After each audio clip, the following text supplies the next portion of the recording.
देश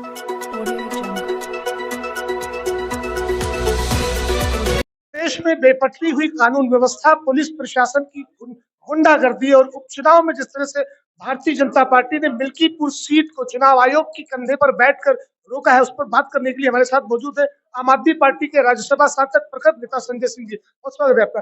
जिस तरह से आपने देखा कि उत्तर प्रदेश में कानून व्यवस्था पूरी तरह से बेपटरी होगी और इसका एक जो एग्जाम्पल दिया गया बहराइच दंगों से, वो सुनियोजित दंगल, उसे लेकर क्या कहते हैं? देखिए, ये डबल इंजन की सरकार है। ऊपर मोदी है, नीचे योगी है, बीच में अमित शाह है।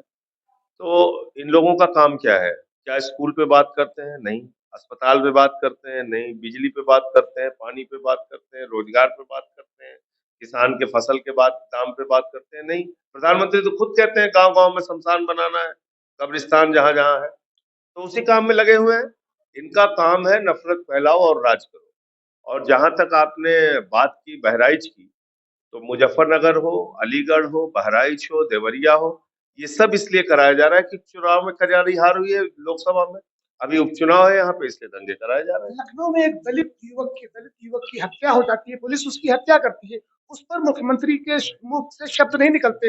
लेकिन जब एक पंडित की हत्या होती है, राम गोपाल मिश्रा की, बहराइच में, उसके परिवार वालों को बुलाते हैं और उसे 10 लाख का मुआवजा देते हैं।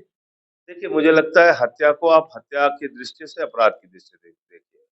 उसपे मैं ये नहीं कहूंगा कि आप उसको दलित और उसमें बांटिए, लेकिन हाँ, ये बात सही है कि दलितों और पिछड़ों का उत्पीड़न इस सरकार में जबरदस्त तरीके से बढ़ा है। इससे इनकार नहीं किया जा सकता। मैं तो रायबरेली भी गया था, वहां पे भी एक थाने में पीट-पीट के एक दलित की हत्या कर दी गई। तो इन लोगों पे हत्या का मुकदमा होना चाहिए और कार्रवाई होनी चाहिए, जो पुलिस वाले इसमें एक शामिल आखिरी सवाल, कानपुर की सीसामऊ सीट पर तो चुनाव की घोषणा कर देता है चुनाव आयोग, लेकिन मिल्कीपुर को लेकर उसकी तारीखों का अभी तक ऐलान नहीं किया, जबकि जो याचिका मिल्कीपुर में भाजपा हार रही है और चुनाव आयोग एक भाजपा का प्रकोष्ठ है। उससे ज्यादा आप उम्मीद मत कीजिए, वैसे ही काम करेंगे। तो ये थे हमारे साथ में राज्यसभा सांसद संजय सिंह जी, जिन्होंने उत्तर प्रदेश की योगी सरकार पर करारा हमला बोला है और चुनाव आयोग को भारतीय जनता पार्टी का एक प्रकोष्ठ बताया है। फिलहाल के लिए क्या करवट लेगा उत्तर प्रदेश में उपचुनाव, किसकी जीत होगी, किसकी हार होगी, इसे समय पर छोड़ना होगा। देखते रहिए न्यूज़ अड्डा। ये तो होगा ही होगा। संजय जी, हमारे दो सवाल हैं। पहला सवाल ये है कि बहराइच में गोपाल मिश्रा की जो हत्या हुई, उसमें योगी आदित्यनाथ जी ने 10 लाख का मुआवजा दिया। लखनऊ में दलित युवक की पुलिस कस्टडी में मौत थी, उस पर योगी आदित्यनाथ की खामोशी नजर आ रही है। दूसरी चीज, बिहार के छपरा और सीवान में जहरीली शराब के मरने से पीने से 2 दर्जन से ज्यादा लोगों की मौत हो गई, जबकि बिहार में शराबबंदी का कानून लागू है। इन दोनों सवालों पे देखिए, आपको याद होगा रायबरेली में भी एक दलित युवक को पीट-पीट के थाने में मार दिया था। उसका समय मैं गया था, पिछली सरकार की बात। यूपी में दलितों की, पिछड़ों की, अल्पसंख्यकों की हालत यही है कि जब उनको सरकार चाहती है अपने हिसाब से कुचल देती है, अपने हिसाब से उनके खिलाफ कार्रवाई करती है। हमने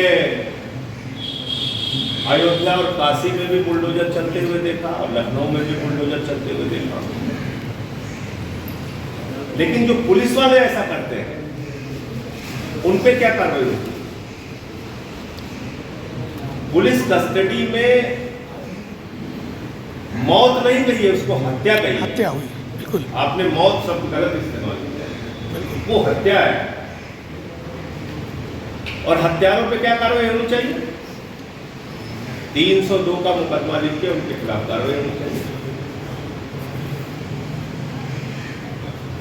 आपने दूसरा विषय बिहार का उठाया। बिहार में शराबबंदी नाम की है, कई ऐसी घटनाएं वहां पर हो चुकी है जिसमें नकली शराब पीने से मौत हो गई।